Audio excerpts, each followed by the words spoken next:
আসসালামু আলাইকুম।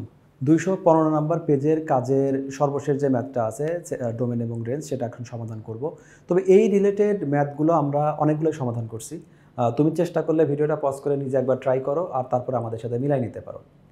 তো ম্যাথটা সমাধানে আসি যে এখানেও আমাদের ম্যাথটা আলোচনা করা আছে ডোমেন এবং রেঞ্জ নিয়ে আলোচনা করা আছে। তো যখন আমরা ডোমেন আলোচনা করব, ডোমেন নির্ণয় করব, ডোমেন মানে হলো এক্স এর মান নির্ণয় করব, সেক্ষেত্রে আমাদের কি হবে যে এইখানে আমাদের ওয়াই থাকবে এক পাশে, মানে ডোমেন মানে হলো এক্স নিয়ে আলোচনা হবে, তো এক্স এর বিপরীতে আছে ওয়াই, ওয়াই এক পাশে থাকবে। আর এইখানে আমাদের এক্স এর সহ যে আমাদের পার্টগুলো আছে ভগ্নাংশ থাক অথবা শুধু আমাদের এক্স এর কোনো মান থাক তারা থাকবে এক পাশে, সাথে আনুষঙ্গিক যাই থাক। তো আমাদের ম্যাথটা আমাদের রাশি যেটা দেওয়া আছে সেটা এরকমই কিছু একটা দেওয়া আছে, ওয়াই সমান সামথিং। তাহলে এই সমীকরণ থেকে কোনো চেঞ্জ না করে সরাসরি এখান থেকে আমরা ডোমেন নিয়ে আলোচনা করতে পারবো। তো ডোমেন নিয়ে যদি আমরা আলোচনা করি তাহলে প্রথমেই দেখতে হবে যে আমাদের এক্স যেটা আছে, এক্স আছে হলো একটা ভগ্নাংশ আকারে, যে ভগ্নাংশটা আছে আবার একটা লগ বা লনের সাথে। আমরা জানি ই ভিত্তিক লগেরই একটা নাম হলো লন, তার মানে আমি বলতেই পারি ই ভিত্তিক লগের সাথে আছে। তো আমরা এটাও জানি যে আমাদের কোনো ম্যাথে এই যে লগটা আছে, লগের সাথে এইখানে যাই থাক পজিটিভ থাকবে, এখানে যাই থাক পজিটিভ থাকবে, এই দুইটা পজিটিভ ছাড়া হবে না, লগের শর্ত অনুসারে আমাদের এই দুইটি মানটা সবসময় পজিটিভ হবে। তো এখানে আমাদের বেসটা, এই যে বেস এখানে যদিও এটা এখানে অনুপস্থিত আছে মানে ই আছে, তো আমাদের এইখানে যেটা বোঝাচ্ছে সেটাই হলো আমাদের এই ভ্যালুটা, তার মানে এই টোটাল মানটা আমাদের ধনাত্মক হতে হবে। সেজন্যই বলছে ডোমেন নির্ণয়ের জন্য লগারিদম শুধুমাত্র ধনাত্মক মানের জন্য বাস্তব হয়। এই জন্য আমাদের এই মানটা অর্থাৎ লব যেটা আছে সেটা জিরোর থেকে বড় হবে, জিরো হবে না, জিরোর থেকে বড় ধনাত্মক হতে হবে। তো টোটাল মানটাকে আমার ধনাত্মক হতে হবে, লব ধনাত্মক হবে, মানে এইখানে যে পার্টটা আছে এটা লব ধনাত্মক হতে হবে এরকম কোনো শর্ত নাই। লব ধনাত্মক ঋণাত্মক হতে পারে, হরও ধনাত্মক ঋণাত্মক হতে পারে, শুধু আমাদের লাগবে টোটাল রেজাল্টটা যেন ধনাত্মক হয়। এখানে শর্ত দিয়েছে দুইভাবে। প্রথম শর্ত বলছে এই টোটাল রেজাল্ট ধনাত্মক হবে শুধুমাত্র তখন, কখন ধনাত্মক হবে, এই যে উপরে যে পার্টটা আছে 5+x, এই 5+x এটাও যদি আমাদের পজিটিভ হয়, আবার এখানে 5 - x এটাও যদি আমাদের পজিটিভ হয়, দুইটা পজিটিভ মিলে আমাদের টোটাল রেজাল্টটা হবে পজিটিভ। আবার এখানে দেওয়া আছে দ্বিতীয় নম্বর শর্তটা কি বলছে, যদি আমাদের 5+x এই মানটা আমাদের নেগেটিভ হয়, দ্বিতীয় শর্ত যেভাবে বলছে। আবার এখানে এই যে হর যেটা আছে, আমরা শুধুমাত্র যে এই টোটালটা রেজাল্টটা নিয়ে আলোচনা করব, তো 5 - x এটাও যদি আমাদের নেগেটিভ হয় তখন রেজাল্টটা হবে পজিটিভ। ওরা যেটা বলছে এই রেজাল্টটা জিরোর থেকে বড় হবে, মানে এই রেজাল্টটা পজিটিভ হবে।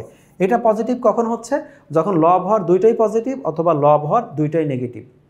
এই দুইটা শর্ত যদি মেনে চলে, দুইটা শর্তের প্রথমটা মানুক আর দ্বিতীয়টা মানুক, তাহলে আমাদের এই শর্তটা মানলে আমাদের ডোমেন গ্রহণযোগ্য হবে।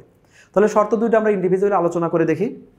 আমাদের 1 নম্বর শর্তটা ছিল হলো এইটা, যে আমাদের লবও আমাদের জিরোর থেকে বড় হবে, হরও আমাদের জিরোর থেকে বড় হবে। তো অসমতার ক্ষেত্রে আমাদের শুধু এক্স এর মানটা দরকার, কিন্তু আমাদের 5টা দরকার নাই, কিন্তু আমরা এই 5টাকে ওই পাশে দিয়ে -5 লিখতে পারি না। তাহলে এটাকে আমরা লিখতে পারি অসমতার ক্যালকুলেশন যেভাবে করি, 5+x - 5, আর এটা হলো 0 - 5। বোথ সাইডে যখন -5 করে দিলাম তখন +5 আর -5 বাদ যাচ্ছে, সমানে যেটা সরাসরি করা যায়, অসমতায় সেটা আমরা আলাদা করে রিপ্রেজেন্ট করি। তো এই কাজটা এখানেও করতে হবে, যে আমাদের এখানে 5 - x - 5 <0 - 5। তাহলে কি হলো, আমাদের এটা কাটা দিয়ে দেখার দরকার নাই, 5 চলে গেল। তো এই পাশে আমাদের থাকলো, এটা থাকলো হলো x <-5 এবং আমাদের -x হলো -5, এইটা থাকলো। আমাদের শুধু x এর মান দরকার, কিন্তু এইটা ঠিক থাকলেও এখানে আমাদের একটা -x চলে আসছে। তাহলে আমরা কি করব, এখানে x <-5 এবং এইটাকে যদি আমরা মাইনাস দ্বারা মাল্টিপ্লাই করে দেই, তো নেগেটিভ এক্সটা হয়ে যাবে পজিটিভ এক্স, নেগেটিভ 5টা হবে পজিটিভ 5, আর এই সাইনটা চেঞ্জ হয়ে যাবে। আমরা জানি যে অসমতার ক্ষেত্রে যদি আমরা মাইনাস দ্বারা মাল্টিপ্লাই করি অথবা যদি এটাকে ব্যস্তকরণ করি, তখন প্লাসটা মাইনাস হয়ে যায় আর মাইনাসটা প্লাস হয়ে যায়। সেটা এখানে হলো যে ক্যালকুলেশনটা আমাদের এখানে সরাসরি দেখানো হয়েছে, যে x <-5 অথবা -x <-5 সরাসরি ক্যালকুলেশন করলে x হলো -5 থেকে বড় আর x হলো +5 থেকে আমাদের ছোট। এটা তুমি সরাসরি লিখতে পারো, আবার তোমার বিস্তারিত লিখে দেওয়াটাই সবচেয়ে ভালো। এখন এই যে প্রথম লাইনটা আছে, লাইনের যে আমাদের এই লাইনের প্রথম অংশটা আছে,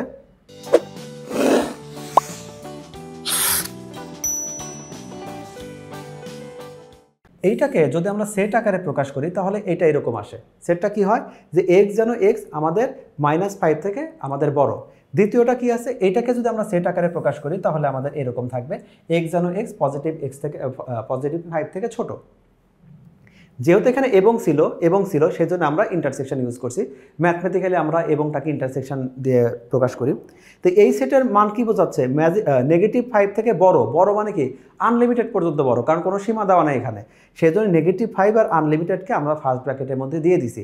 ফার্স্ট ব্র্যাকেট কেন? কারণ এখানে আমাদের সমান চিহ্ন নাই, শুধু লেস দ্যান আছে অথবা গ্রেটার দ্যান আছে, এই দুইটা। একইভাবে আমাদের এখানে কি আছে? +5 থেকে ছোট কত? আনলিমিটেড পর্যন্ত ছোট। তার মানে এটা -ইনফিনিটি আর হলো +5 এর মধ্যে এই ব্যবধিটা থাকবে, সেজন্য আমরা -ইনফিনিটি আর +5 দিছি। তোমরা কখনো 5টা এই পাশে আর ইনফিনিটির ওই পাশে দিও না, সবসময় ছোটগুলো থাকবে বাম পাশে আর বড়টা থাকবে হলো ডান পাশে। তো এইটাকে সেটের আমাদের ইন্টারসেকশনের নিয়ম অনুসারে রেজাল্টটা হলো -5 থেকে +5।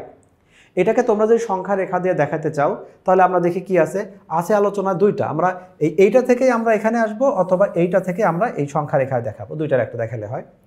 প্রথম তুমি -5টাকে সিলেক্ট করো আর একটা +5 সিলেক্ট করো, মাঝখানে একটা 0 দিয়ে দাও বোঝানোর জন্য। দেখুন প্রথম শর্তটা হলো -5 থেকে সে বড় হবে, মানে হলো সে ডান দিকে যাবে, বড় মানে ডান দিকে। তো আমাদের -5 থেকে বড় মানে সে ডান দিকে গেছে। কতটুকু ডান দিকে যাবে? আনলিমিটেড পর্যন্ত ডান দিকে যাবে, সেজন্য আরো চিহ্ন দেওয়া আছে। দ্বিতীয় শর্তটা কি বলছে? +5কে সিলেক্ট করো, সেটা আমাদের ছোট হবে, ছোট মানে সে বাম দিকে যাবে। একইভাবে এটাও আমাদের আনলিমিটেড পর্যন্ত। তো এই দুইটা সংখ্যা রেখার মধ্যে কমন পয়েন্ট কোনটা? -5 থেকে +5, যেটা আমরা রেজাল্টে দেখাই দিলাম। তুমি চাইলে এখানে সেট আর সংখ্যা রেখা দুইটাই দেখাতে পারো, যে কোনো একটাও দেখাতে পারো, অথবা হাতে যদি খুবই কম সময় থাকে তুমি এইখান থেকে শুরু করে সরাসরি তুমি এই রেজাল্টে আসতে পারো, এটাও ঠিক আছে। তবে সবচেয়ে ভালো হয় ম্যাথগুলো দেখায় দেওয়ার জন্য। এখন এটা হলো আমাদের প্রথম শর্ত গেল। একইভাবে আমরা যদি দ্বিতীয় শর্ত নিয়ে আলোচনা করি, দ্বিতীয় শর্ত কি আছে? দ্বিতীয় শর্ত আমাদের যেটা ছিল সেটা হলো যে 5 + x বা x + 5 সেটা 0 থেকে ছোট, এবং 5 - x সেটাও 0 থেকে ছোট। তো এইটা আগের মতো আমি ব্যাখ্যা দিয়ে বুঝাইলাম না, সরাসরি ঠিক আগের মতোই, মানে আগের আমরা যেভাবে দেখাইছিলাম তুমি এভাবে দেখাতে পারো, অথবা তুমি সরাসরি যদি এভাবে লিখে দাও তাতেও কোনো সমস্যা নাই। তুমি এইখান থেকে মান পাইছো, x এর মান -5 থেকে ছোট আর +5 থেকে বড়। তো এইটাকে যদি আমরা ওই আগের মতোই আমরা যেটা সেট আকারে প্রকাশ করি, তাহলে প্রথমটা থাকবে কি? এইটা আমাদের দাঁড়াচ্ছে এই সেটে, আর এইটা আমাদের এই সেট আকারে প্রকাশ করলাম। প্রথমটা বোঝাচ্ছে -5 থেকে ছোট, x যেন x -5 থেকে ছোট, আর এখানে বোঝাচ্ছে x যেন x +5 থেকে আমাদের বড়। তো এই দুইটার মধ্যে কি বোঝাচ্ছে? এমন কোনো সংখ্যাই নাই যে -5 এর থেকে ছোট কিন্তু +5 এর থেকে বড়, অর্থাৎ ছোটটার চেয়ে ছোট, বড়টার চেয়ে বড়। এটা একটা অসংজ্ঞায়িত কথা, সেজন্য এই রেজাল্টটা লিখছি ফাঁকা। তাহলে আমরা প্রথম শর্ত থেকে ডোমেন পাইছি কি? আমাদের -5 আর +5, আর দ্বিতীয় শর্ত থেকে আমাদের ডোমেনটা পাইছি হলো আমাদের ফাঁকা। তার মানে এই দুইটা মিলে শুধুমাত্র প্রথম ফাংশনের প্রথম শর্তে যে ডোমেনটা আছে -5 থেকে +5, এইটাই হলো আমাদের দুইটা শর্ত মিলে ডোমেন। তাহলে এই ম্যাথটার আমাদের ডোমেন শেষ পর্যন্ত দাঁড়ালো আমাদের -5 থেকে +5। তার অঙ্কের তাহলে পরবর্তী পার্টটা কি? এই ম্যাথের রেঞ্জটা কেমন হবে? তো তোমাদের অন্য ম্যাথেও যেভাবে দেখাইছি, যে এইখানে যে কথাটা এইভাবে লেখা আছে, যে লেখা আছে হলো y = এটা আছে হলো ln 5 + x 5 - x, এটাকে আমরা এভাবে লিখতে পারি যে log, যেটার বেজ হবে e, এটা হলো 5 + x / 5 - x, এভাবে লিখতে পারি। এই ভিত্তিক লগেই আমরা লন লিখি। তো এইটাকে আমাদের দরকার হলো যে আমরা এখন রেঞ্জ যদি আলোচনা করি, রেঞ্জ মানে হলো আমরা y এর মান নিয়ে আলোচনা করব। সেক্ষেত্রে কি হবে? y সহ সবাই একপাশে থাকবে, আর y এর বিপরীতে x থাকবে হলো একা একা। কিন্তু এখানে আমাদের x একা নাই, x আছে দুইটা 5 এর সাথে লব হর আকারে, আবার কোনো একটা কিছুর সাথে ফাংশন আকারে। তাহলে এইটা কি করব? প্রথমে আমাদের এই অবস্থায় লগকে আমি এক্সকে আলাদা করতে পারবো না, তাহলে আমার এই লগটাকে আমরা বাদ দিব, বা লগটাকে আমরা সূচকে কনভার্ট করব। সূচকে কনভার্ট করার নিয়ম কি বলছিলাম? বেজের উপর বেজ থাকবে, পাওয়ার একা থাকবে। লগের এখানে বেজ হলো e, আর এখানে আমাদের বেজটা হলো y, আর এখানে পাওয়ার আছে হলো 5 + x আর হলো 5 - x, এইভাবে। তো এইভাবে আমাদের মূল নিয়মটা হলো এরকম। আর যেটা শর্টকাটে আমরা বলি যে লন যদি এক পাশ থেকে অন্য পাশে চলে আসে সেটা ই হয়ে যায়, আর এই পাশে যেটা আগে ছিল সেটা আমাদের পাওয়ার আকারে চলে যায়। এই কথাটা সত্যি, বাট এই কথাটা আসছে হলো ঠিক এভাবে। তাহলে এখন আমরা দেখতে পাচ্ছি যে এইরকম একটা দাঁড়াইছে। আমার দরকার কি? একটা x এর মান নিয়ে আসবো, আর y এর সবাইকে আমরা এক পাশে পাঠিয়ে দিব। তো এই জন্য এখন এই জায়গায় আমরা একটা কাজ এখন করবো, আর গুণ দিব। তুমি এটা মনে মনে তো এখানে একটা 1 আছে, আর গুণ করো। 5 + x এর সাথে 1 মাল্টিপ্লাই করলে 5 + x হয়, আর e to the power y এর সাথে 5 - x যদি আমরা মাল্টিপ্লাই করি এরকম একটা অংশ আসে। আমাদের দরকার x এর ভ্যালুটা, y কে আমরা আলাদা করব সেই জন্য। তাহলে এইখানে আমাদের x এর পার্ট আছে দুইটা, এই একটা x আর x e to the power y, এটা একটা অংশ, এই দুইটা। আমাদের শুধু x দরকার, তাহলে কি করলাম, দুইটা থেকে আমরা এক্স কমন নিলাম, তাহলে এক্স সমান আসলো 1 plus E to the power Y, আর রাইট সাইডের মধ্যে থাকলো।